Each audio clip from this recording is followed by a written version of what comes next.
Các bác đang có tầm tài chính khoảng trên 10 củ thì các bác sẽ sở hữu món nội thất nào? Xin mời các bác cùng tham khảo án Giang Truyện Hoa Sen.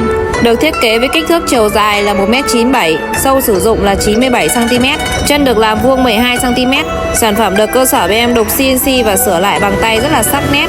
Xin mời các bác cùng chiêm ngưỡng ạ.